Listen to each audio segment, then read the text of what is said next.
primary ignition.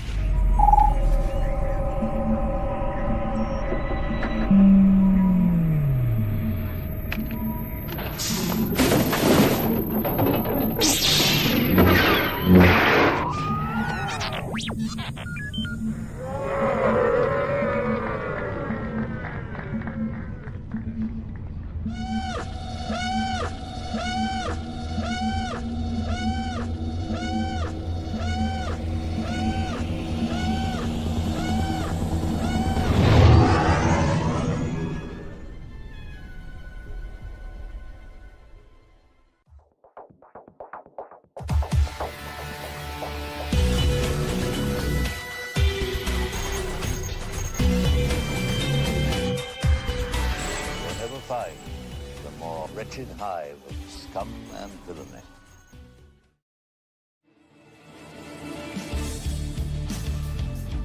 Hello there, it's Obi-Wan Kenobi. You're watching the Virtual Cantina Network. Ooh. Is there a blue milk around? Can I get something? I'm in a cantina after all. Goodbye there.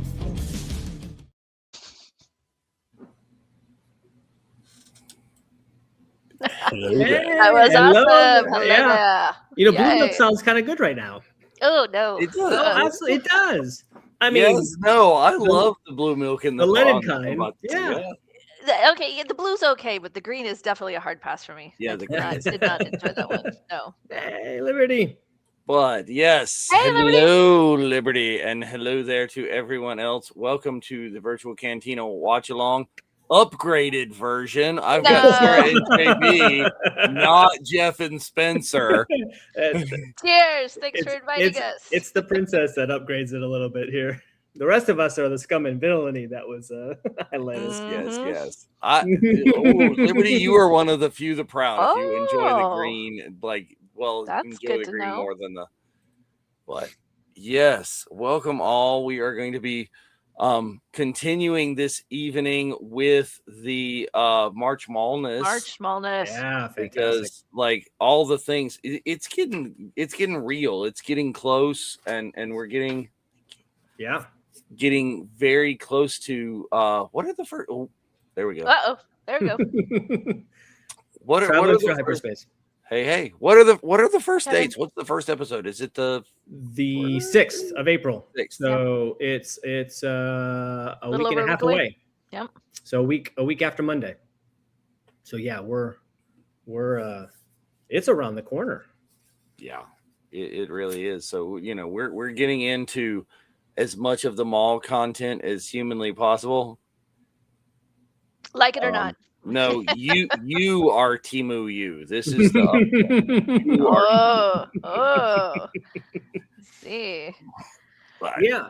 You guys just on Unifying Force had a discussion about mall. We did a lot of the things we've been trying to do what content hasn't been covered, because I think we started March Maulness really with Daughters of the Galaxy episode. And you guys went way down the rabbit hole and the origins of Maul and all the things. So we tried to kind of go with the men behind Maul, Peter Serafinowicz and Ray Park and the George, of course, and then the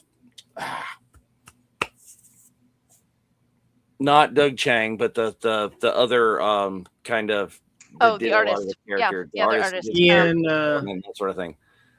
Yeah, I lost his name. Yeah, we talked about it, and now it's gone. That happens a lot to me these days. But yeah, do that, and then we tried to hit on a lot of the literary content, because there are a couple of Maul prequel novels that take place before we see him out there, and then there's a lot of rabbit hole to go down in the comics, and I think some of that comic rabbit hole is possibly where they're going to get some of this stuff resurfacing. I think we're going to get a lot of Crimson Reign, just from that sort of time period. I think we're going to get that, and I think that'll be cool. That'd be really interesting. Yeah. I've enjoyed when the creators, Dave and his teams, are able to pull stuff from these other mediums and bring them into the animation team. We saw it all throughout Clone Wars. We saw it in Rebels. I think, so I think you're right. I think there's gonna be great stuff. There's gonna be characters. There'll be settings. There'll be Easter eggs. It's gonna be fun. Yeah,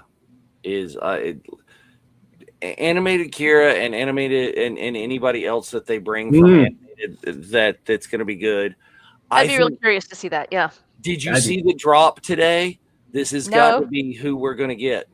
The lightsaber drop. Oh yeah. There's a new legacy lightsaber drop. That's going to be the Twi'lek that is associated. That's possibly Maul's new apprentice. Is that who that is? She's one of the two. I think she's the Padawan of the Jedi that they run into Maul. Right. Okay. So I couldn't go far enough down the rabbit hole to see because the firewall at my work blocks will. StarWars.com is blocked at my work. Man, it should be that should definitely be under education. Yes, the Mandalorians will be very interesting. That we'd see all sorts of things as well. I mean. The comic books tie very nicely when we see Maul at the end of in Solo, in Clone Wars as well as Solo. So I mean, because we get Rook and I think what I'm most interested in is whether or not Filoni is going to retcon himself again, if he's going to overcomplicate and write things out of what have already existed. I'm going to find that very interesting. It's been a tendency of his of late. I think in a few years. Well, I think he's dealing. I mean, except for Maul, what I've seen. Devin. Yes. What I've seen so far out of the trailers, and we talked about this on our show. I've seen the trailers. Sarah hasn't, on purpose, and she's probably that's absolutely go in. Except for Maul, there's not many characters that we know, right? I mean, Rook comes back that we are introduced to Mandalorians in season 7 of Clone Wars, but everybody else so far, I mean, we've seen a couple of the Inquisitors, but it's kind of a clean slate, except for Maul. So that's exactly my point. Is it's never a clean slate with Filoni. At least not. He's going to be dragging things in, torturing them, twisting them around. He's going to find like this little bitty thread that happened in like season something, episode whatever, that they mentioned something one time. Yeah. Mm-hmm. Well, and so I was thinking about this today because I was thinking about our where our episodes are going to end today. We're at the end of season 2. And season 2 of Rebels, Filoni takes a big jump by bringing in Darth Vader, right? And I can hear our oldest talking about this is the plot problem. Armor. Yep. The plot armor is a problem when you go back to these stories that you're trying to fit in to timeline and space and time that you don't have the stories. But I think Rebels, particularly season 2, hits it out of the park. You bring in Vader, but you also, so you've upped the stakes. Our little band of rebels, which has just been causing mischief and want to stay under the radar, have obviously been on the Empire's, are now getting in their sights. You've upped the stakes for the rebel, or up the ante with bringing in Ahsoka this same season, and then you bring in Maul. So you have an interesting storyline now of Ahsoka possibly running into her old master in Vader, and what's that mean? Which is something we didn't know what we were going to get because when Rebels airs, we don't know that Ahsoka. Yeah, Clone Wars hadn't finished. Yeah, exactly. Right. So I think the fact that they literally brought her in and wiped her right off the map, all in the space of about a season, is particularly brutal. Yes. But they do it well with the fact that you've got the plot armor. You can't have our little band of rebels go toe to toe and disrupt Vader at every turn because that diminishes him. You keep the menace. You bring in these other elements, Inquisitors, I think that I think Henry Gilroy did a fantastic job weaving and navigating that around. I think they really went for it and dove into it and broke it apart and tried to be analytical about it. And I think the result speaks for itself. They did. Well, Rebels kind of really keeps to itself You know, yes, there are threads that affect the galaxy at large, but it's like we're making a difference here on Lothal.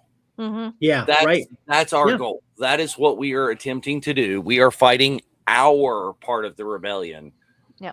You know, yeah, it'd be great. We bring down the larger, but kick them off of Lothal. Out of our hand. That's us. Yep.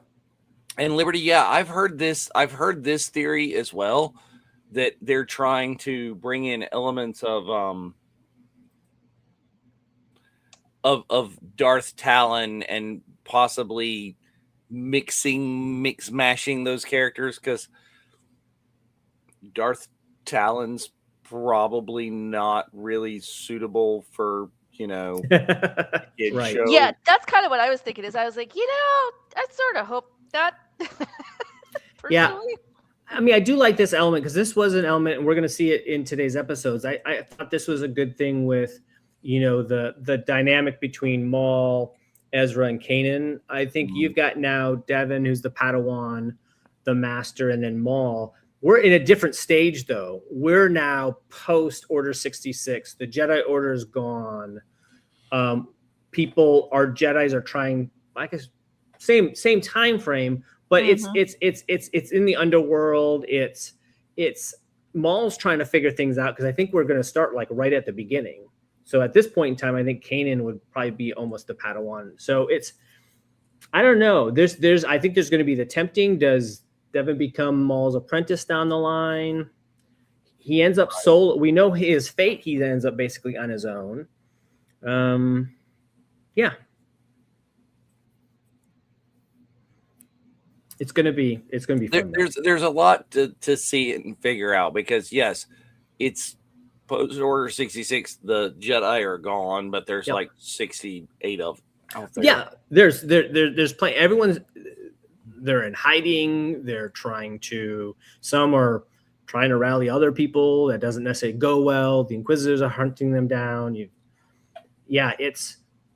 And this is going to be part. We know Star Wars has an underworld. We've seen it in various forms. You know, this is now, I think we're going to get more of it. There's a copper too. I mean, so there's almost a film noir element to some of this. You know, that's being teased out.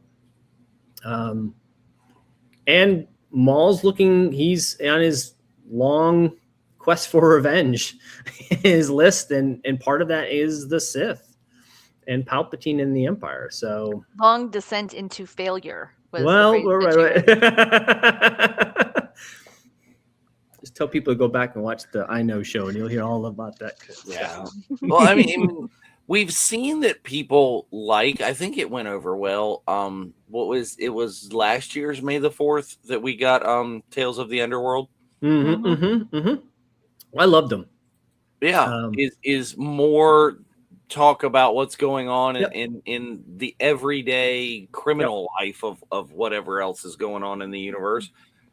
It's not just the Empire and the Jedi and the Rebels and the Rebellion. Right. It's like there's a lot of other stuff going on here. And those people along, you know, that part is going to show ordinary people. I use that in quote, in the Star Wars galaxy. No one's really ordinary, but then you got the criminals and everyone's sort of living together, and they're all trying to figure out how to survive in this, what the Empire is. And the Empire is not a monolith, right? And it's different at different stages. That's why I actually really liked Solo, is it showed the Empire. Hondo, give us Hondo. Yeah, right? Right? Wouldn't it be great? That would be the only thing that would make this show worthwhile for me, if I got to see more Hondo. Oh, that's going to be fun. It's going to be a lot of but yeah, there's I'm looking forward to it. But tonight's episode is the first time we see Maul in Rebels. Yep. And just kind of pops up out of nowhere. Well, and I was thinking about too. This is the first time we saw this. I was absolutely losing my mind. Yeah. And I don't know how we missed it, because we watched. Agreed, Liberty. Hondo's always. And we know he's around. Yep. We got plenty of evidence for that, so who knows? You know, we didn't. There's a lot that's I'll call them spoilers that are sort of that a lot of big things that happen here. You get Maul, you get the Vader Ahsoka battle, Ahsoka's fate to a degree. We didn't know any of that going in, but we weren't watching this in real time either when it came out. So I don't know. We were just focused on other things, or we're ignoring Rebels for a long time. But when this airs, we don't have Clone Wars season 7. Nope. So the last time we see Maul is when he's captured by Sidious. Well, see, I was even more surprised here because I can't remember what was happening or why I haven't, because I had seen Clone Wars, but I don't think I'd seen all of Clone Wars. I think I had managed to see Clone Wars and not get any of the Maul stuff. And then he shows back up in freaking Rebels. Right. He's like, wait a minute. Was cut in half. Wasn't this guy dead? What's going on? I don't understand. That's a shock. That's great. Yeah. You can go back and figure that one out. Yeah, we at least had caught. We at least caught up to that Smugglers Run. I don't think it's fall. What's going on in Small? Like Smugglers is getting an upgrade and for the May the 4th, isn't it? Or is it? Yeah. Is it that soon? I know it's getting its upgrade. Right? I thought they were getting the upgrades sometime around near to coincide with Mando and Grogu. That's what I thought too. Yeah. That's Ron. Yeah, this year is going to get the things with Mando and Grogu, and yeah, you're right. Is like, do they get rid of Hondo? No, don't. No, do they it. better not. Don't do it, Disney. We will riot. We will storm your archives, and we will find that animatronic, and we will steal it. Spirit Run, Spirit Quest. Need the classic. Or like make it different modes or something. Make it okay. This one is this. This is. It's like make it Chewy mode. Boop, boop, boop, and it's this. I think that's a great idea.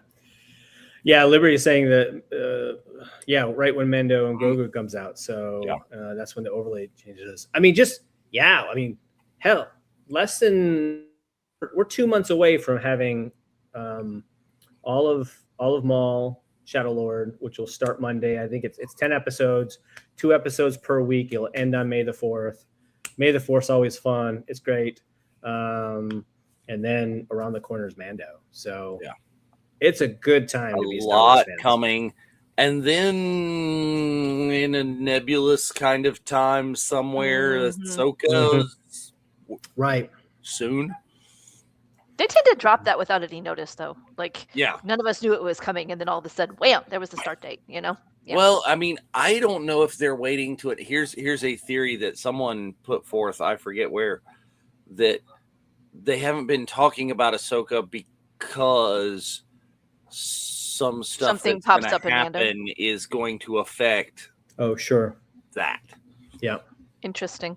And there's lots of theories on that. I've heard numbers of them is like, oh, well, we're gonna get into things that happened with Maul, and maybe Maul. I think this was on Clones on Monday. It's like maybe Maul is the son.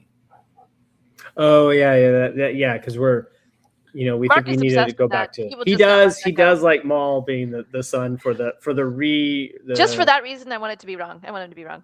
For the Mortis gods. Just so Mark can continue his streak of bad predictions. Just for that alone. I don't think that's I think that's a stretch. I think I said this on the Monday night. I think Starkiller would be a far more appropriate son, but I think it is. Yeah, it is an interesting idea to kind of go. Are we going to go down the line of having to see replacements, so to speak, for the father, son, and daughter? And who would they be? Yeah, I mean, I think that's what's really interesting about it is that it's so far the candidates that we have for replacing them are currently alive in the current time zone. Right. I understand that Mortis of where they were or whatever was removed from the temporal timeline. I get that, but why would you have 2 of them who are currently alive, aka Baylan Skoll and Ahsoka, and then just pull some random dead dude? I'm like, this is where Mortis and the world between. This is where it gets funny, is because can you be both places? Possibly, probably. Yeah, I mean, there's a lot of interesting. that was not my perspective. My perspective was that they were outside of space and time in this own place. Right, but if they're outside of space and time, can they still be existent in space and time? In the space and time, no, that's what out of means. But yeah, but they obviously serve a purpose in the larger galaxy. Otherwise, they wouldn't. I don't know. It's interesting. I mean, I'm definitely intrigued as to okay, how long has it been since they all kicked the bucket? Right. In Clone Wars, right? Like it's been years and years and years and years in the galaxy's regular timeline. What's been happening there this whole time? Like, yeah, is it the nothing? You know, is it like a black hole that's just eating itself? Is everything all out of whack and a mess? You know? MCU, and it's like a couple of guys at some retro 70s computers and like eyes and right.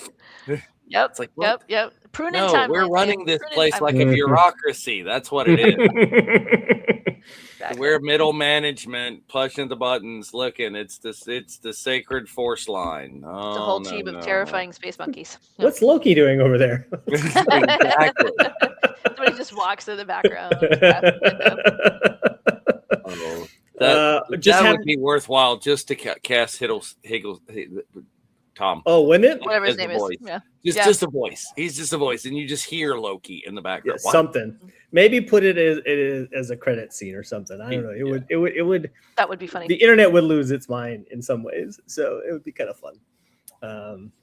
As long as it's not too. Yeah, serious. I mean, you can have fun and be little tongue in cheek and have the whole thing and not have it like affect the whole canon. And I'm definitely of a mind that Star Wars needs to do more of that. I don't think it does it enough. So yeah, I'm strongly in favor of a few shenanigans here and there. Yeah, I think completely fun. Yeah, but you're right. I mean, I'd love to get some. I mean, we're coming up around the Star Wars holiday. I'd love to get some stuff teased out, either in Shadow Lord, some previews shown in.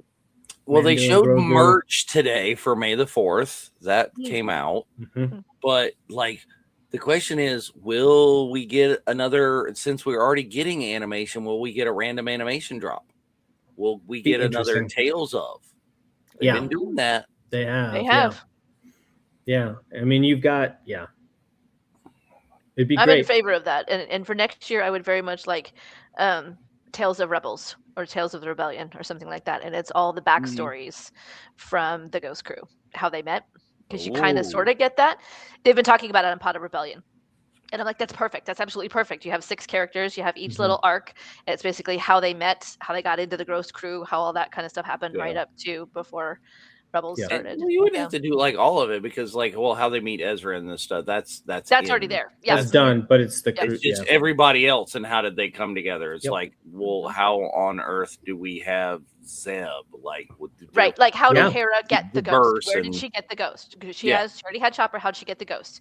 And then you could take something from the novel of Kanan and Hera and kind of, because at the end of it, they're still sort of up in the air. Kanan's trying to convince him, and she's not sure. So so how did they eventually get out there and decide to do this thing? And then everybody else. Like, to me, it's perfect. And I was like, we need this because all the voice actors would come back and do it. Because it would add something to the story. So that's my vote for 2027 is Tales of the Rebellion. The Tales format is a good one. Those really short stories. Those would be actually to flesh out those specific that very focused story element for that. Yeah, that'd be fun. I think that'd be a good way. And what do you mean? I mean, it won't be like overlays. That it'll just replace it entirely, and it won't be like random different things like I'm on Star Tours. Oh, interesting. Or I don't know. Or maybe it's just that you say it won't be an overlay, that it will be replacing the whole thing. Like, what's the thing? Tales of the Ghost. That's good, Jerry. Tales I like of the that. Ghost.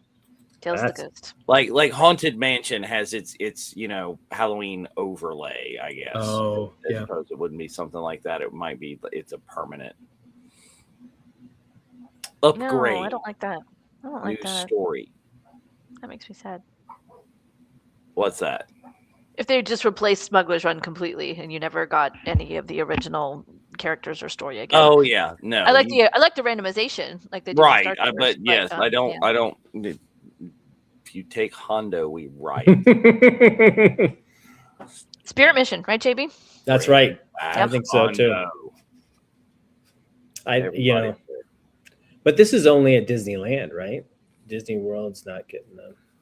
I don't know the answer to that. Is they do weird stuff between the Land parks, and World, because Land gets all the cool food and all the cool different stuff, and I'm like, hello, the East Coasters like some love. East Coast over here, yeah.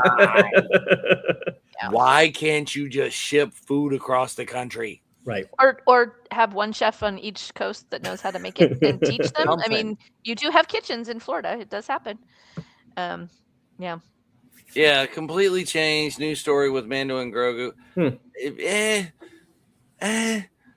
Why? Why is it a new story with Mando? It's the Falcon. Why are Mando? If they're going to bring the Falcon into the freaking Mando and Grogu movie. Oh, that could be interesting. I'm not saying I'm not all for that. That would be interesting. Well, yeah, let's think about it. Well, and now we're being. Well, it did. Well, now it did. Because that didn't go well. So yeah. Let's see. So Mando takes place timeline post. Oh, I just saw Jedi. That. It was like BB Battle of Endor, like 11, I think, or something like that. Okay. So yeah, I mean, so we don't know. All we know is Hondo end up with the Falcon.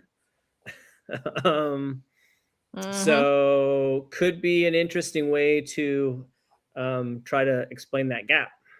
How it ends up on Jakku with Unkar plot. Yeah. So there's story there, and we're in that timeline where the elements are happening. So yeah, you could have Mando, the Falcon, and Hondo. Oh, let's see. Here's an official description that Liberty looks like. Smuggler's Run will allow guests to control the iconic ship like never before. First time ever, crew in control of their own destination. Okay. Oh, potential adventures on Bespin, the Red Kedge's second Death Star, around Endor, are just announced. Bustling city planet of Coruscant. Oh, people are going to hit buildings like all. It's just going to be boom, boom, boom, boom. Another new, I did know that the engineer positions are going to have more stuff. And it says, looks like both. May 22nd at Disney World Resort and Disney. All right, so we get it. We get it, East Coasters. It's the character changes. It's the character changes. Like the OG characters are only going to be in Disneyland. And then the traditional way they did it is staying in Disney World. So those are separate. But Vader and stuff. Still flying half a ship. That's right. It's one of my favorite scenes out of that movie. Is another happy ending. Yep. I've never heard it called Anakin Land. I love it. That. That's great. Cool. Well, it is just about that time, people. So go ahead and be getting your D+ machines queued up. I don't have mine going yet, so get there. We're gonna Star Wars Rebels Season 2, episodes 21 and 22. You got to go down the rabbit hole with all the extra steps. Oh yeah, you do. That's the Disney and the Hulu and the Hulu and the Disney and the things and the stuff. Yep. I hadn't done it on my iPad before, and I was like, "Wait, what do I push? I don't understand." It was all confusing. I was like, "I don't want Disney. I want Star Wars. I want Star Wars." I know. It is. Yes. Rabbit hole is a good word for it. It really is. Unless you've just watched it and you can go, but if you're trying to backtrack, I had to backtrack. I had episode 2 open and stopped in the middle so I could get the timestamp of Ezra's comment, and I was like, oh god, I gotta back that up. I can't start in the middle. Yeah, because last I watched in there was somewhere on season 4. And 2 and 21. Oh, Liberty's got even more a little bit on the storyline with Hondo and the riot and the Smuggler's Run. Ooh, hang on, let me click on that. That's pretty cool. Must be competing pirates, right? Hopefully he's not turning in his own people there. Well, yeah. And that was kind of fun. I mean, bringing the pirates into the story elements of which season was that? Season 2 of Mando? Yeah. Well, new Mando pirates. Let's get Vane. Damn it. More Marty. That's not new. That's old. That's old. But, we're familiar with them. No, but that would be new. New to Smuggler's Run. Yeah, got it. Yeah. Okay. That would be new to that would be new pirates to Smuggler's Run, but pirates that we already know are out there and doing things in the Mandoverse timeline. Huh. So we still get Hondo. That's awesome. So we don't we can save the rioting for later. Mm-hmm. Yeah. After we see the movie, then we riot. All right. Anyway, here we go. Get ready for the Disney Plus machine. All the things we are going to start watching in 10.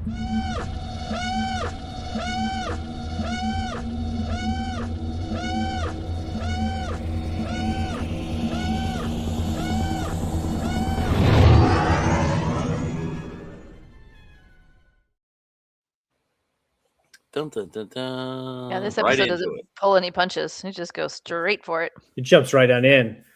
So used to watching Clone Wars, and you get the little intros. Like, nope, we're here. There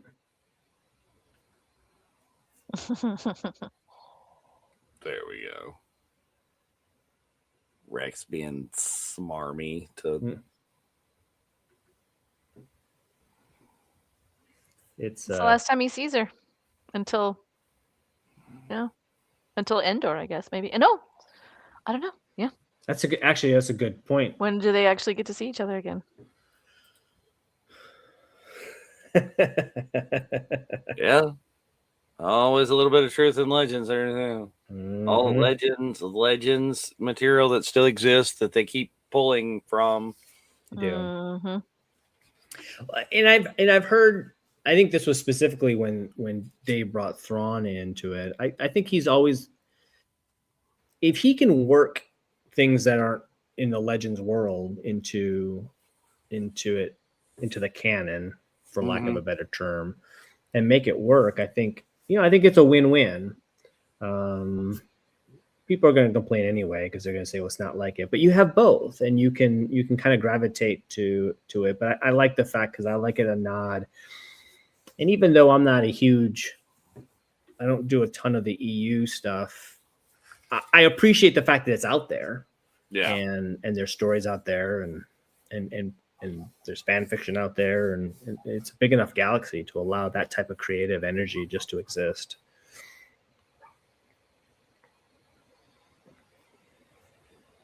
I think people just got crazy when, for the sequel trilogy,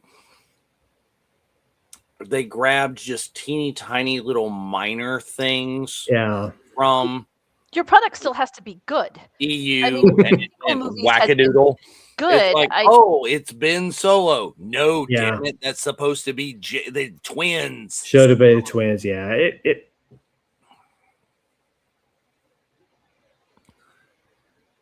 So who's the ship they were tracking? Was it Maul, or was he already there? I was kind of the impression he was already there. Did they get specific on that? Do we know? No, don't. They just said don't touch it. Always. Come on, Ezra. Let's just touch the thing that we don't know what does. Yeah. Hello, new guy. Well, of course we're on here because Yoda tells Ezra to go to Malachor. I don't know that you. One of those poor judgment Yoda things. You sent Ezra. Mm-hmm. Well, it's an interesting, it's and this is what's good about Star Wars or science fiction and fantasy anyway, right? It's you're seeking forbidden knowledge to defeat, in this case, the Sith, this enemy. Is that the right path to go down? What was Yoda's point to do this? Well, yeah, and then there's Chopper, who's got to give us a little bit of start. Well, apparently that's the whole thing behind the prophecy of bringing balance to the Force. Well, that happened, but it didn't happen the way you wanted it to. Right? Like, oh, wait, that just got rid of all the Jedi because there were more of them than there were. Whoops. Oopsie. I still maintain that scene on Mortis was actually the fulfillment of the Chosen One prophecy, where Anakin actually was able to do it. When he pulled on the brother and the sister right there and actually does it.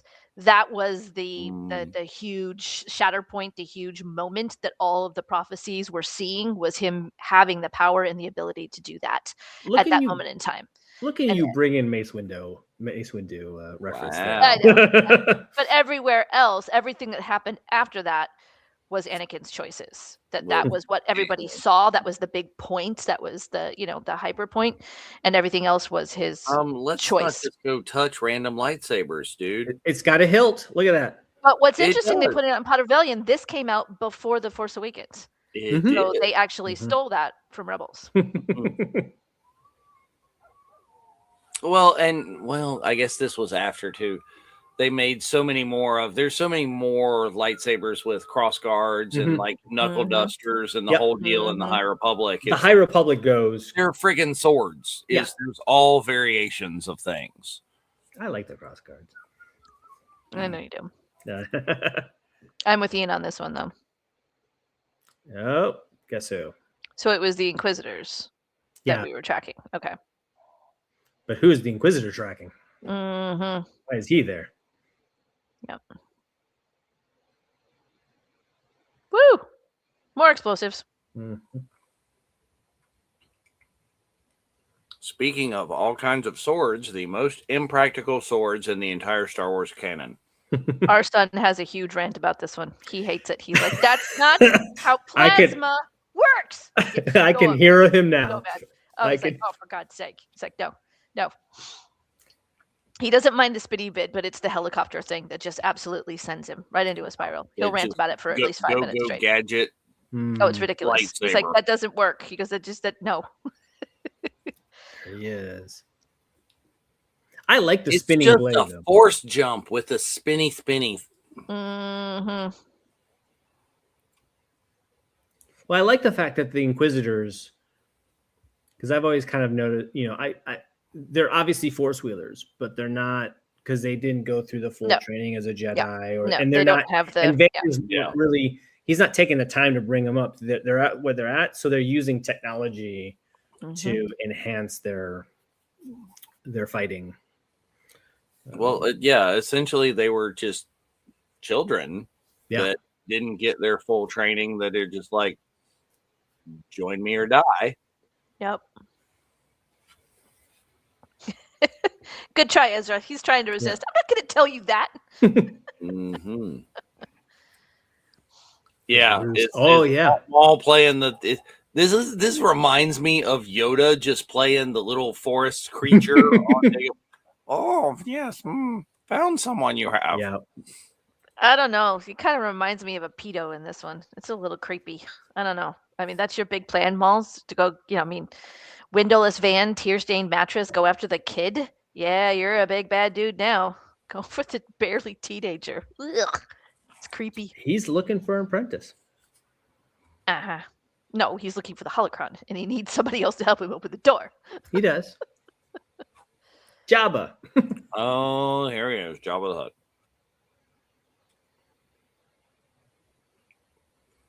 the Hutt.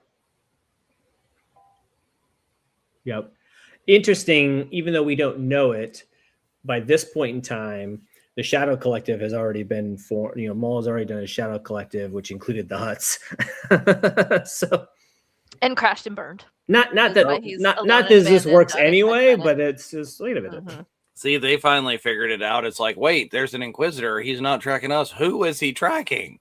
Yeah. Well, yes, the Jedi, it's creepy and taking the kids. It's all the creepy. Oh, see, Kanan can lay down the smack on Chopper, and he listens. He listens to nobody else. He doesn't listen to Hera for crap. No need to bring a flashlight when you have a lightsaber. Mm-hmm. Yes. Kind of like our phones, right? Carrying them around now. Don't need flashlights. Yeah. Or lighters. Just don't stand too close to the person who's. Mm-hmm.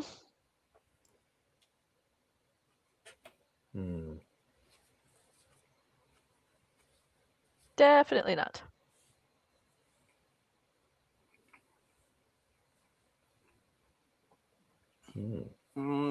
Semantics.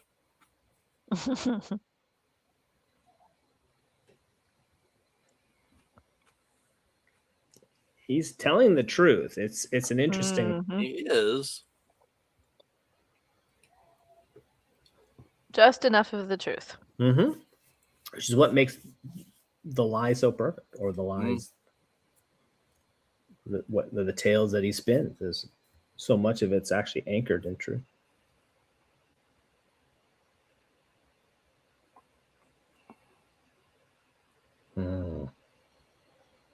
Oh, interesting. See, comparing the justice and the revenge.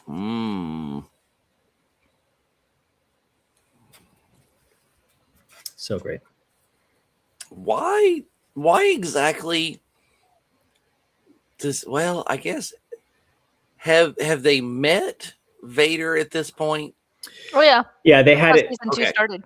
Yes, sort of. I mean, they know. That was that famous scene where they dropped the ship on him, and then Vader lifts it up, and Ezra goes, "If that doesn't kill him, what will?" And Katie goes, "Not us. Move it."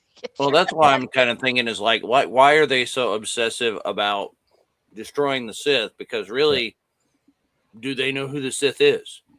Do they know that there is a Sith Palpatine Lord. is the Sith? Do they? No, they know that there's a Sith Lord in charge of the Inquisitors. Mm-hmm. Ahsoka hasn't seen Vader before this. It was just the Ghost crew. And they were like that cold, dark feeling, and she's like, "Oh, that's a Sith. That has to be the guy who killed all the Jedi, and it has to be him." So they haven't put 2 and 2 together yet. Who is the identity of the Sith Lord? They don't know. That's part of the reasons they went to. I think they know. I think she knows. Yeah, I'm trying to think if she knows that Darth Vader is Darth Vader, right? I mean, I think at this point in time, she's still in doubt that it's Anakin. But we have the scene of when Vader's flying in his ship and he's basically taking stuff out.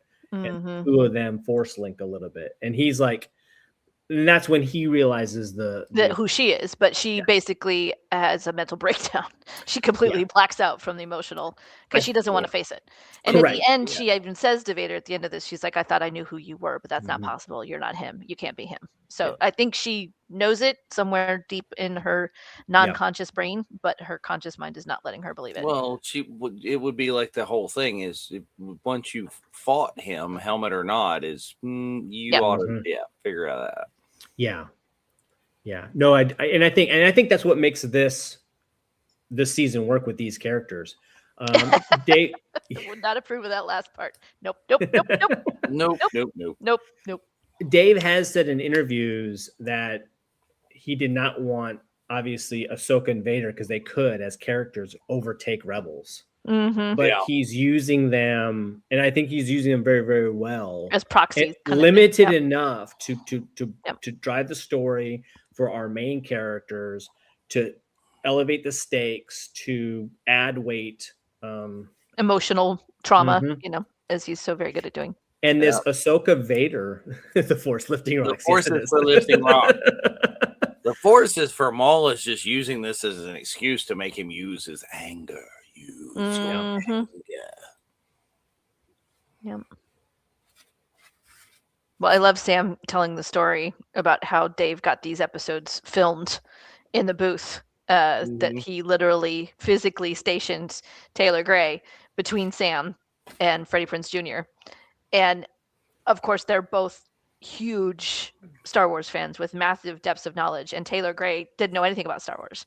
And in fact, Dave told him to leave it that way because then he's learning at the same time that Ezra is. And it gives this kind of authenticity to his acting. So he let Sam and Ezra go at it, or Sam and Freddie go at it, arguing about the good side, the light side, the dark side. And Ezra was actually like, see, Freddie, this makes sense to me. I understand this. What's the way Sam's saying it? And it just made Freddie nuts. He was like, come on, man. And then David would be like, and action. And it immediately cuts to Kanan going, Ezra, like that's the bad guy. Yep. Well, what's great too is then you've got those two competing things, and you've got Ahsoka in this one too, she's found her own way, not in the Jedi Order, to still be a Force wielder and someone that's on the light side. And that's why I like the High Republic, because it opens up. It's not just the Sith. It's not just the Jedi. It's I mean, you've There's got lots of other ways. There always were. Yeah. I thought that was one of the greatest things about the Acolyte. Yeah, there's these whole other tribes of people, and really from Clone Wars is too the Night Sisters. The Night Sisters, great start to that. These whole other tribes of people, who believe entire in the Force in a different way, who worship or use the Force completely differently. Yep. And so the Jedi and the Sith, they channel the Force in different ways, but they also have their own organizational structures that they have developed over millennium. Well, and I mean, you even get little things like, from the comics, and I swear that I think they brought this back in Visions, is like the Force sensitive other creatures, like the Hoojibs, right? The Hoojibs from the comics. I swear, in the thing with the Leia and the little rabbity looking dude. Oh, yeah. Yep. Yeah. Yes. Yeah. Exactly. I mean, if the Force penetrates everything, if it's life, then it's gonna, different people, different cultures, different organizations, they're gonna be able to wield it differently in different aspects of it. Well, and in the High Republic novels and in the comics, they had entire cultures that built around the Force. It was all other religions. It wasn't just the Jedi and the Sith and the people, in the Acolytes. There were dozens of planets, and they all fervently hated each other because it was all religion based. They all thought differently about. I mean, there was one that was a complete antithesis. Well, that was the Hand, right? But there was another one that it was like it was sacrilege to use the Force. Right. Like, Force users were anathema. So there was a whole lot of really there's no politics or. Right? It's not anecdotal at all. It's not allegory. Which is why I was really sad. Path of the Open Hand, yes. The Acolyte didn't get to stay. Didn't get to continue to expand on that, because there's so much interesting stuff in the High Republic era. It would have been a lot of fun to see more of it as time went on. Well, I still want to see. I want them to get the Dawn of the Jedi back on track. I need that. What was that? There's supposed to be the movie of like the beginning of the Jedi Order. I think that'd be an interesting storyline to dig into. Yeah, that is true. I remember about the Path of the Open Hand, but I think that there was another one too in the Battle of Jeddah. There was quite a few. There were like dozens of them, and there were the Path of the Open Hand. Decided that that's the Path of the Open Hand, because they also and whatever it is faction that Chirrut is a member of. That's like a completely it's using the Force, and it's the Force that's close enough to the Jedi, but it's different. They're not Jedi Knights. Yeah. Exactly. Yep. This is really kind of hysterical watching Ezra try to explain how to do this shit to Maul. It's really funny. It's like, oh, kid. Yeah. It's like watching Guardians of the Whills. Yep, that's what it was. There you go. You're right. Who we get to see for the first time in Rogue One. Mm-hmm. Yep. Yeah. That's what it was going to be. Which is why it was so fun to have those little ending pieces pop up in a certain point of view from episode 4, 5, and 6. Yep. Those were fun. The little what was it, like the Journal of the Whills or something like that? I can't remember exactly what it was called. The Adventures of Luke Starkiller, as told by something, is in the Journal of the Guardians of the Whills. Oh, that's funny. Yep. If you want to know more about the origins of the original scripts and the original story, good place to do it if you happen to be on St. Martin, right? Okay. Nick Maley is that Yoda guy and has a whole museum. He's one of the original crafters, creators of the Yoda. And he has not just Yoda, he actually has a replica life-size working Yoda that he's always playing with, like right there with the controls and the whole deal. But he's got a museum that you can go through with original scripts that say the adventures of Luke Starkiller, blah blah blah, and start Sweet. going all the way down through the steps of how the film progressed. Oh, that's neat. And all these things. Amazing museum, and just if you happen to be in the Caribbean where Nick retired now why didn't you tell me that before we went to St. Martin's? I didn't know you didn't know. Nick has been on the show before. That would have been an excursion. I love it. Was, and it's within walking distance of the port. Oh, like Christ. You can get off your cruise ship and you can walk to Nick's museum. Well, now we have to go back to. There's another reason for a cruise. There we go. Yes, we've been debating when to do our next one. Yep, you got to go to Saint Martin. I think it's because that's the one that has the two sides, and I think it's the Dutch side. Oh, okay. Maybe we didn't go to that. The one that's spelled like SINTMAIR. Okay. Yeah, that size. But like at least the port that we ported at, it's literally within walking distance downtown. Let's see. I have to admit, I'm low-key surprised Maul didn't just drop him here. Now that he has written and directed by Dave Filoni. You're done. Right? He's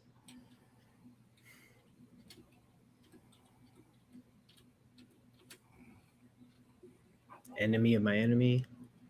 Philipsburg, Saint Martin, the Dutch side. It is. Okay. Yeah, I don't think we went to that side. I think we went to the British side. Love it. And Liberty, I'm with you. The visuals in this episode. Mm-hmm. The light and the dark. Yeah. With the... Yep. Whoop. Zip. Zip. Oh, now we got two.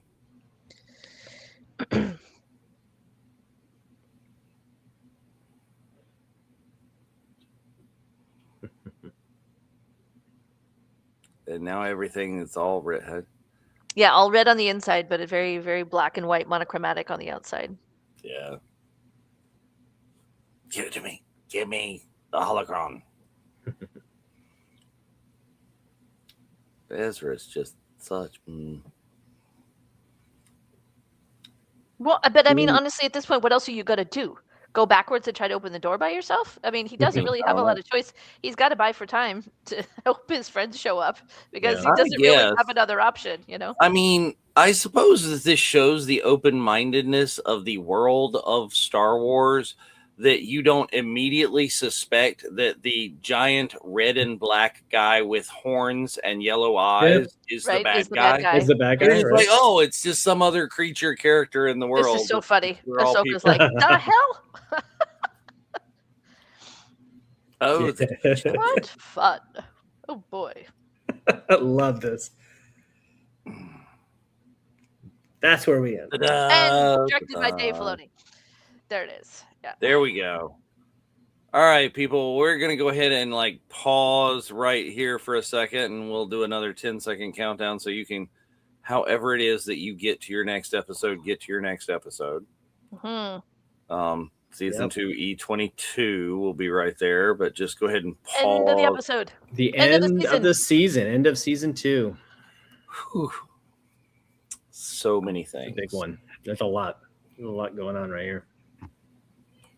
Well, Rebels just took on so much, you know. Mm-hmm. Again, the Rebels and the Clone Wars. Yes, it's TV for children, but it's not TV for children. Mm-hmm. It's really not. And I mean, I don't. Not really any more than any other Star Wars is, right? I mean, the target audience. Well, I mean, George has said that flat out that, you know, Star Wars: A New Hope is written for kids. No, that's what I'm saying is that it was the target audience was always 8 to 10-year-olds. Yeah. You know, but that doesn't mean it's a children's show. Says a lot about our levels of maturity. Yes, it does. Our inability to grow up, right? The Peter Pan-ness of it all.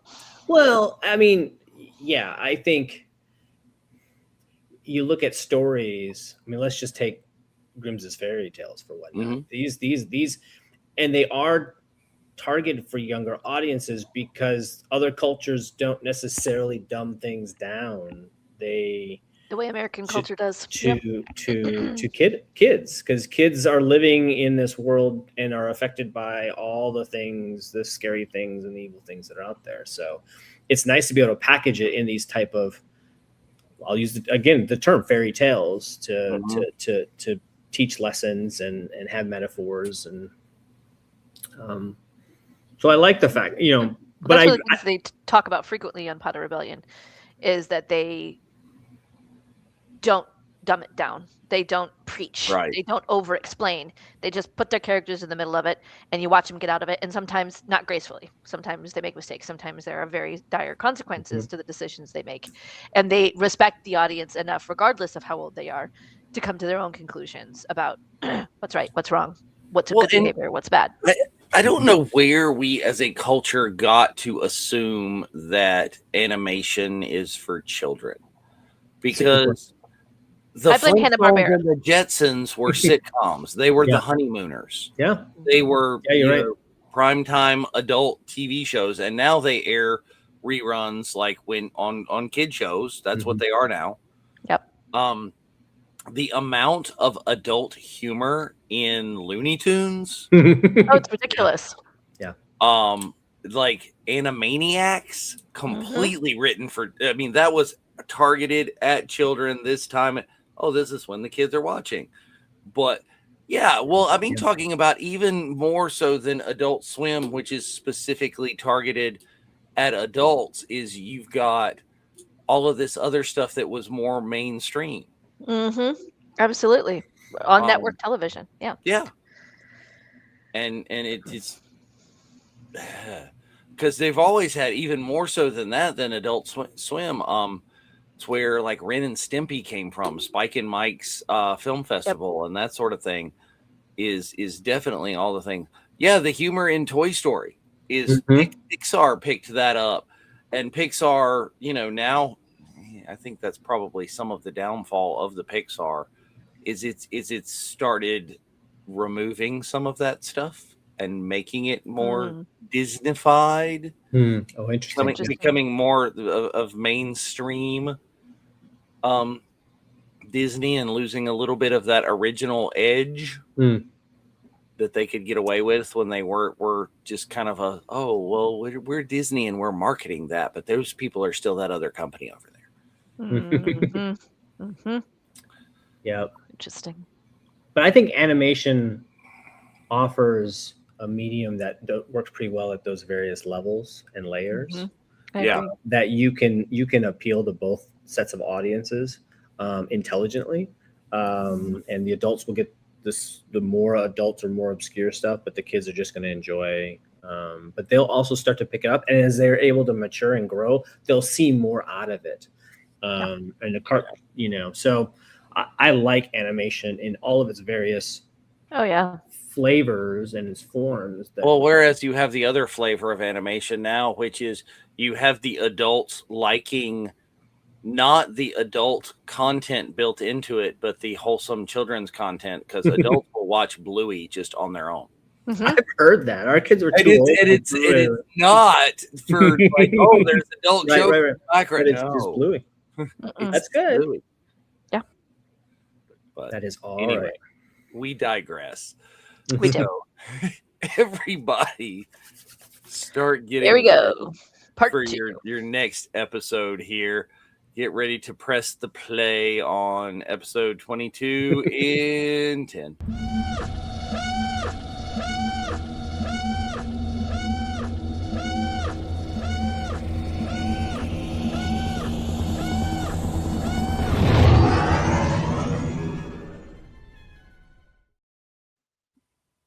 Gorgeous temple. Mm-hmm. Really beautiful work. Yeah. They're all just standing there looking at each other. I don't know what the hell's going on.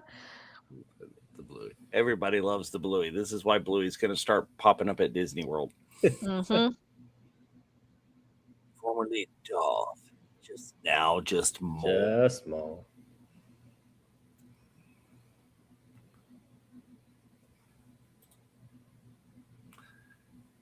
Well, not these cartoons that we're watching, Liberty, but yes.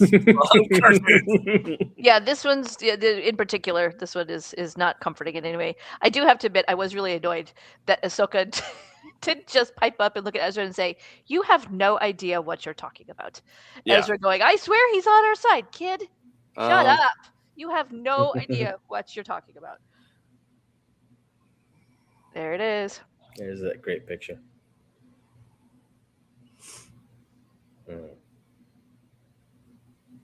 I'm not going to tell you. Ugh, freaking helicopter sabers. So stupid. Yeah. Yeah.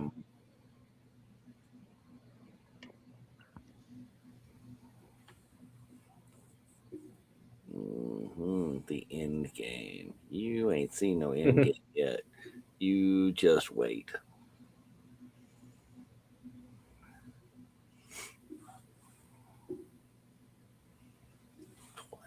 The Apprentice. The dogs.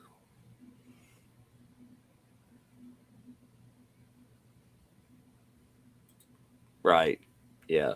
It's like the end game. You're not in the end game. The end game is called Twin Sons, boys and girls. That's right. Just you wait.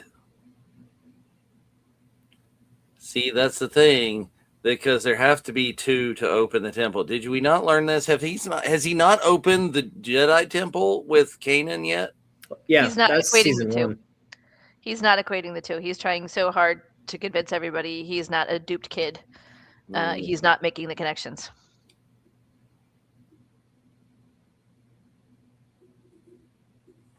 Okay, so do we ever figure out, does Maul know who Vader is? Did he put that together? That's an interesting question. I don't know.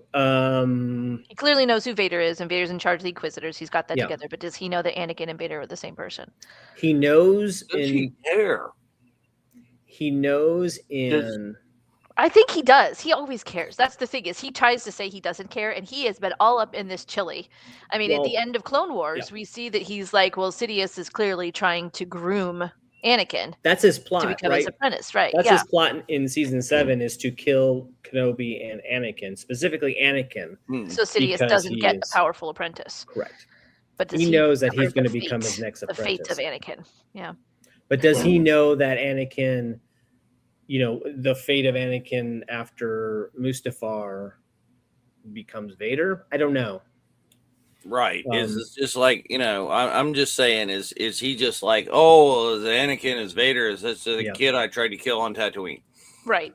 I don't think it's explained in these episodes one way or the other. Because I don't think here we're going to see him hint at it at all. Yes, this is an excellent episode. Yeah, I think it's on everybody's top 5 list. TPH.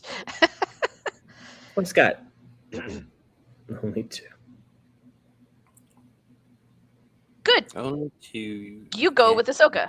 Bye. Good job, Kaden. It was like, oh, nope, so much not for you.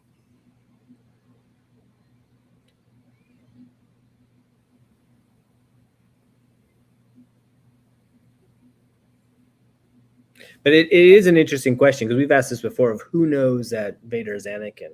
Things like Tarkin, we kind of suspect. Thrawn. Reva clearly does. Yeah, we know Reva does.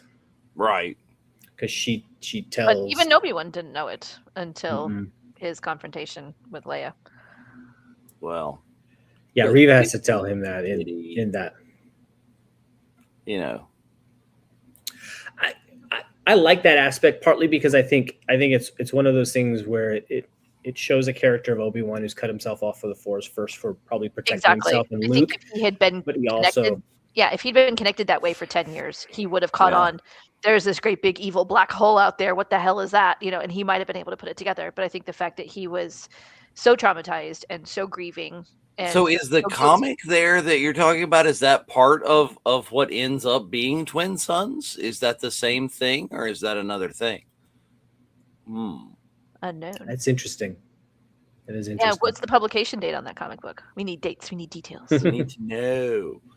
Is that where they kind of got the idea for Twin Suns, or is that where Twin Suns, or did they? Yeah. Did someone write a comic book kind of going in depth after it? Yeah.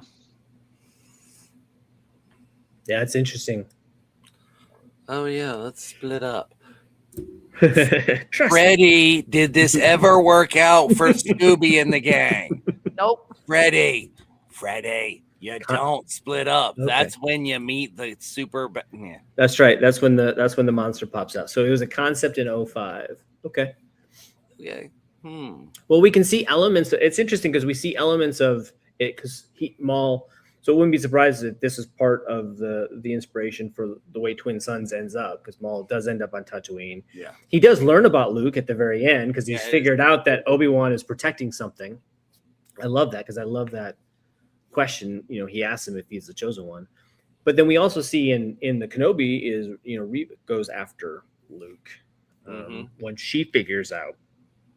So interesting that storyline, that element is popped up in new forms.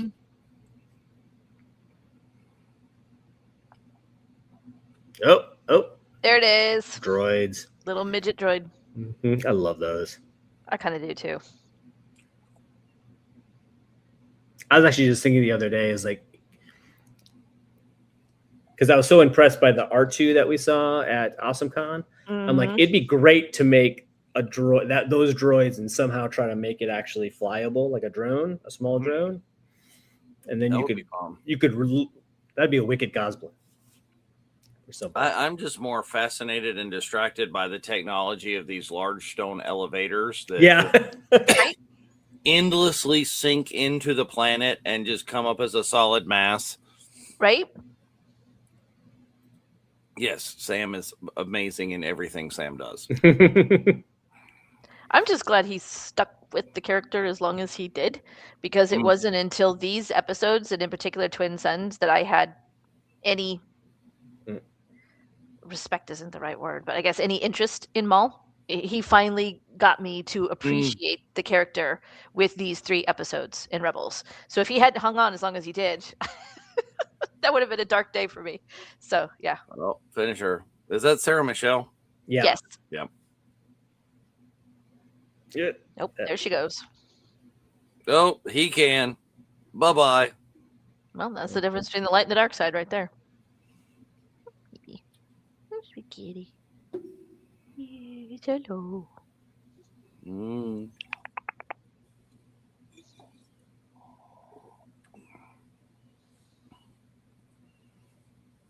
He is playing right out of the Palpatine rule book right there. Mm-hmm. That's exactly what is like you do to Luke to get him to like unleash the anger. Yeah. Well, it's exactly what happens at the end of Rebels too, when the holographic, whatever spirit version of Palpatine shows up, trying to pull the same trick on Ezra. Yep.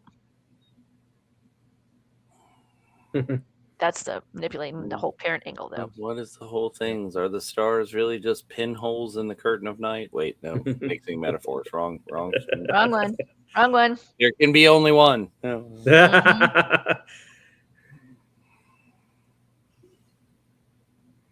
See, we were talking about this the other night, how many lightsabers that Maul has, because this is the double-bladed, but the one that he was using before with the single blade that has the hilt. It's the same one. Right, it's the same one, but it's now attached to a double blade. For a while, it was a single. Oh, so he found another crystal. So he found another something and made this now a double, because he had the double that Obi-Wan destroyed the double. Yep. And he got the single with the hilt, and now he made the single with the hilt into a double.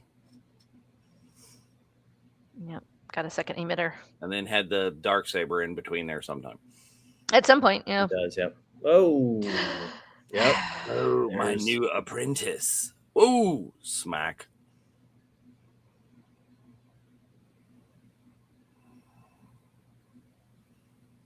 Yeah, here it. There it was. All right, so is this the mocap one? No. No, that's Clone Wars. That's Clone Wars. Okay. This is pretty quick because Kanan. Well, we just gave up pretending now. But he was conveniently able to do it when Ezra was not there to hear it or see what happened. Well, yeah.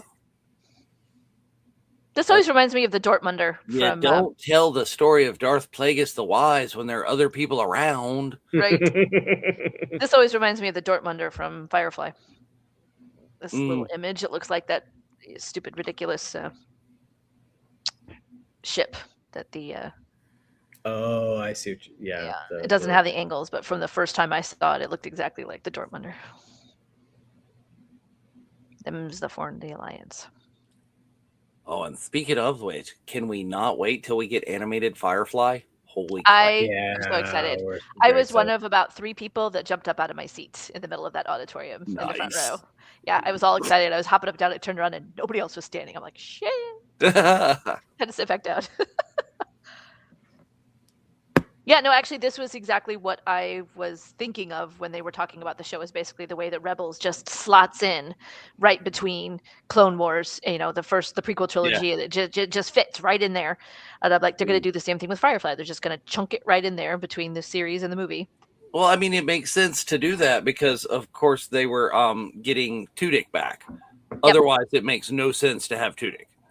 Yep, that's exactly what Nathan said. Is he's like, I want to play in this sandbox with my friends in the world that everybody loves. That's all I want. Yes. Excellent. Sherry, we need to do a Firefly read on the virtual cantina. Mm-hmm. We really do. I'll allow it. I think Sherry and I need to do it. See if we can get some other people involved. Go. I think it'll be fun. Lady Tano. I do like that running away make it the whole cast. You got to figure out the whole cast is who's your Mal, who's your. There you go. Everybody on screen. Yep. So I love the Temple Guard mask, which is I was just was shocked he pulled that off the ground. Which of course is a callback to the vision that he had with the Grand Inquisitor being the Temple Guard reverse grip. Reverse grip. Yep. He has to. He can't see shit. If he leaves it out there whacking around on his wrist, then it's too weak. He needs to put it behind him for more strength that way. What I saw is interesting, because part of this storyline is the struggle of Kanan trying to train, because his training was incomplete, right? Yep. I mean, he was a a kid. child. Yeah. So how does he complete his own training in order to be the right master for Ezra? And Maul obviously blinding him, and then him meeting Bendu in the future is a huge push forward in his ability to do that. Yeah, they get very stuck after this whole thing because then Ezra has to deal with the guilt of Kanan getting injured by the person he swore everybody could trust. Yeah. He's like, I brought him in. Oh, we can trust him. And Ahsoka died, Yeah, so Maul tricked us. Oh, you don't say. Oh, sweetie. Dear sweet little summer child. You don't say. Oh, one of the best entrances. Here it is. Vader's second best entrance. Maybe there should be some storybooks or something. It's like, look, this is the big scary guy that tried to kill Anakin Skywalker. Maybe. I love the fact we get that's right out of a Rolf McQuarrie drawing. Yeah. Nika Futterman as the voice. This is the most Anakin moment ever. I come in flying on top of a TIE fighter, flying 100%. While blowing my cape in the wind. Yes. Yep. That is definitely an Anakin. Anakin's kind of leaking through. He's taking a slight control of the split personality. Oh, I love this. Then you will die braver than most. Yes. Mm-hmm. Braver than most. Then the fact that they got James Earl Jones to do this is just stunning. Nope. So much for the staple gun. Oop. Yep. It wouldn't be the first time you were wrong. And here it is.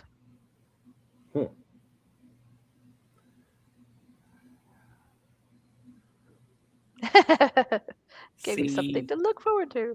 At this point, talking about himself as a completely separate person. He does that. in the Thrawn books. He talks Timothy about Zahn he doesn't even say the name Anakin in 4. He calls it the Jedi. He literally has almost a split personality. Vader refers to the Jedi at any time in his past life when he was Anakin, which is why it was such a big deal when in Obi-Wan Kenobi he said, I killed Anakin. And he did. He firmly believes that. Anakin Skywalker was weak. I destroyed him. Yeah. He says it again here. Mm-hmm. There it is. Oh, here comes her line. There it is. And the big battle. Oh, the way she runs. Boom. Boom, boom, flippy, flippy. Yep. Boom. Down she comes with that purple lightning in the back, and she leaps.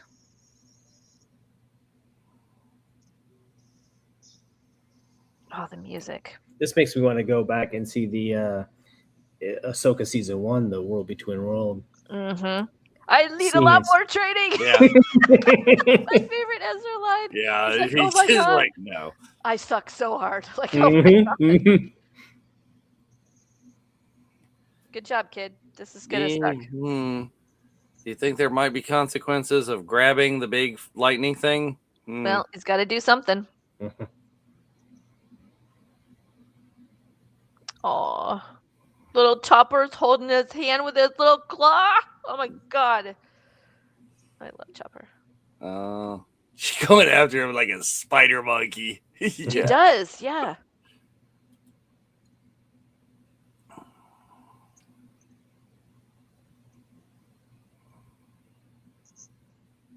She is busy. She's a little busy. That's not so good. Well, that's the other thing. Some of the things that I've read about with Vader is how different his fighting style is from Anakin's, because he has all of these heavy metal limbs and he has to protect the chest plate because that's what's keeping him alive. So it's a lot less nimble than Anakin used to be. He's using all of his heavy weight with all of the machine parts behind him, and he has to keep his center well protected.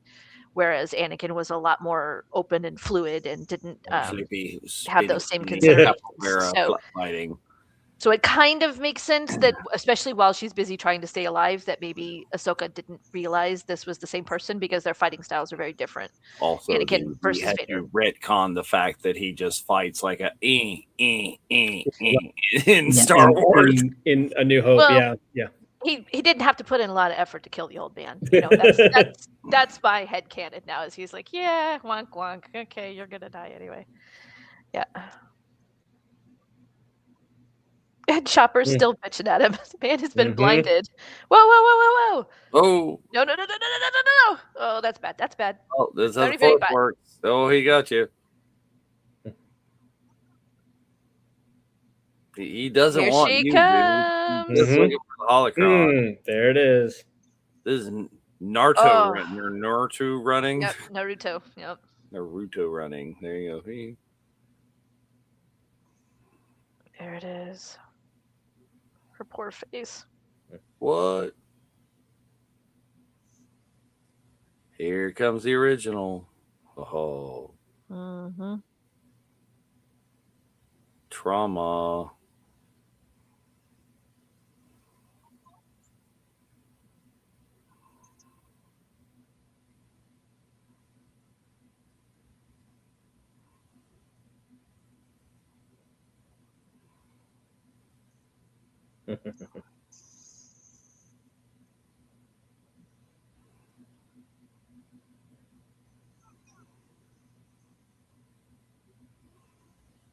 Nope.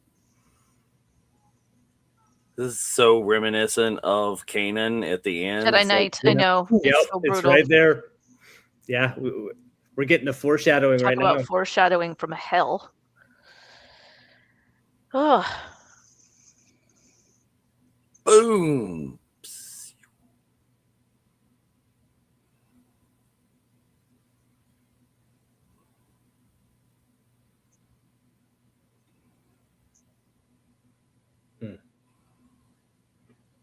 Someone's got to tell Rex. And now we have our own Sith holocron. That's not going to be a temptation at all. Right? It's not going to lead to bad things. Something I thought was interesting. We did not hear a single word from Sabine, Kanan, or Hera in either of these episodes. Oh, yeah. They didn't even have a single line. Oh, you're the right. actors did not participate in this recording at all. You're right. Yeah, we heard from Rex, but that was the very first line. The very beginning. I still want to know how this bastard lived. He's like a freaking cockroach. Hate. He always lived with hate. Oh, there she is. Moray. Yeah, I remember seeing that, and I think there were tears for the first time.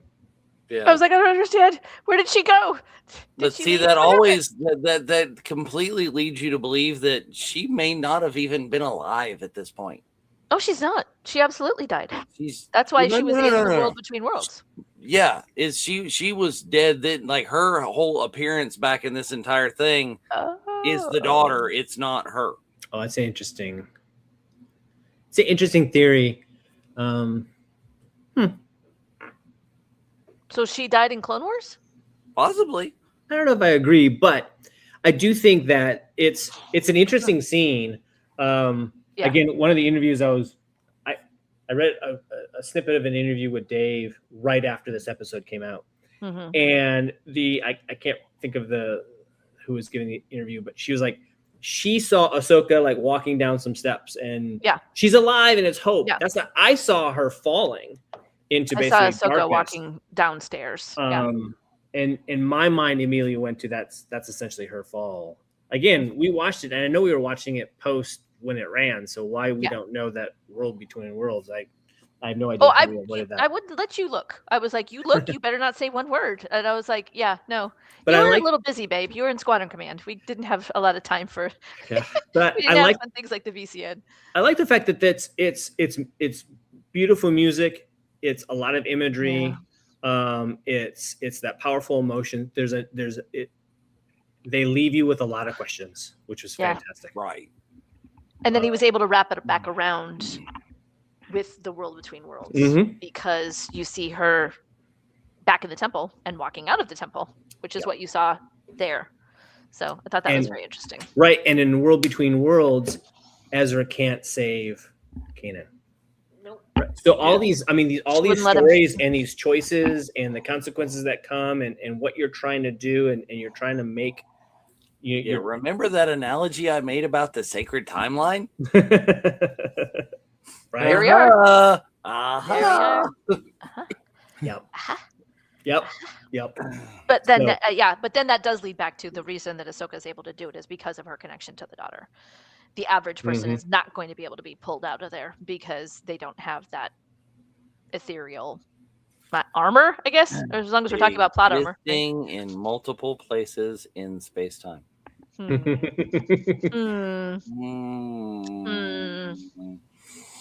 We'll see. You never know. It's that is the big thing about Ahsoka season 2 and the whole deal. The world between worlds, all bets are off. Right. And I think Dave has been playing the long game on this whole deal with all these little. Oh, I'm going to throw a little bit of Mortis over here in Clone Wars, and there's a little bit of Mortis over here in Rebels, and then holy shit, we're going there. So that's what we were talking about, Sherry, is that's actually the way that they wrapped it around in season 4 is that after Ezra brings her back from the world between worlds, she ends up right back in that exact same moment of time. And so although she died in what we just saw, Ezra brings her back a little bit after, plants her there, and then she is walking out of the temple. So what we kind of see is both. She's dead, but then she comes back and leaves. So to me, that was kind of Dave's little hint of, well, we all think she's dead, but she's not actually, because he knew what her fate was going to be. And the fact that, again, he plays the long game and she's his baby and ain't no way. No. Ain't no way. She is the one that's surviving the Star Wars nuclear holocaust, period, end of story. Oh, Yeah. there we go, Liberty. Nice. Thanks. Hello? Excuse me? A Disney cruise? Yes. There we go. VCN family VCN family vacation. I think this is this. I think we need this information. You need to forward that to the powers that be. Send Definitely. me virtual well, I mean, that's the other thing is that gmail.com. Dave did say that there are rules to the world between worlds. Obviously, he built it in his own way, and there are parameters in which people have to write them. Well, Maul might be Maul the is definitely a cockroach, but Ahsoka is going to survive because she is Dave's chosen one. Mm-hmm. Yep. Yep, right there. Disney Cruises.disneygo.com. Nice. Everybody write it down. Nice. Perfect. Eastern Caribbean. Got it. Love it. Love it. Yeah. But of course, when this airs, we don't know that there's a world between worlds yet. No, we have no idea. We just had to go through the trauma of Ahsoka dying twice. Yeah. It's fine. It's fine. It's cool. Because that's not till season 4. Yeah, end season 4. Last third. The end. I mean, we're gonna get to see. I mean, what's fun about jumping into season 3 is Ahsoka's. Well, he's got a new haircut. He's got a new lightsaber, and kind of a new because he's been using the holocron. He's got a new attitude. He's got some new attitude. Definitely, he's in his older. hardcore teenage years. Yep. Yes. It's.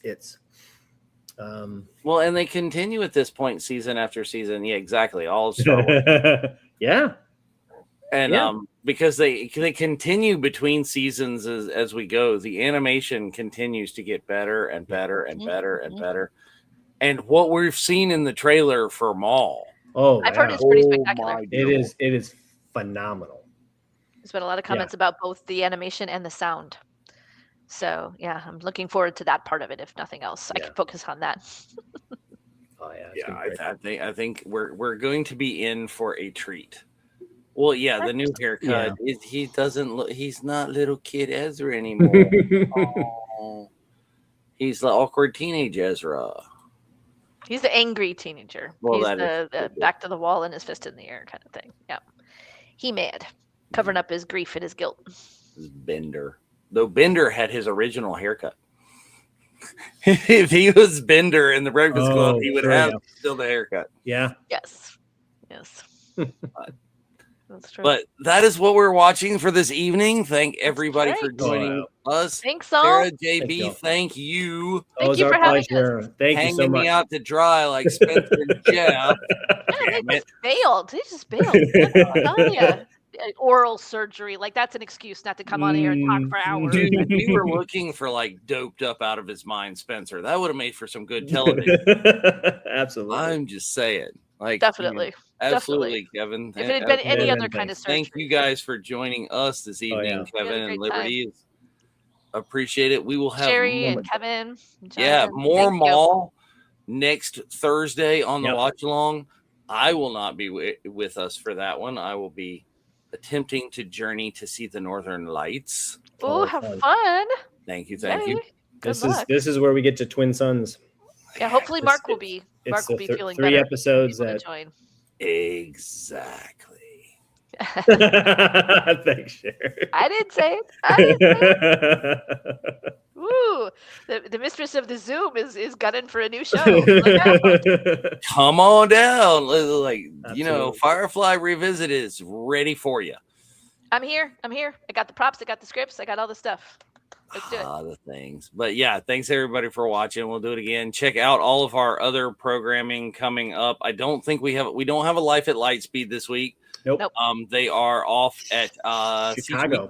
C2E2. Mm-hmm. Which, if you're in the area and can go and enjoy that, and then give us all the Sunday show. No Sunday show this weekend either. It is a 5th Sunday.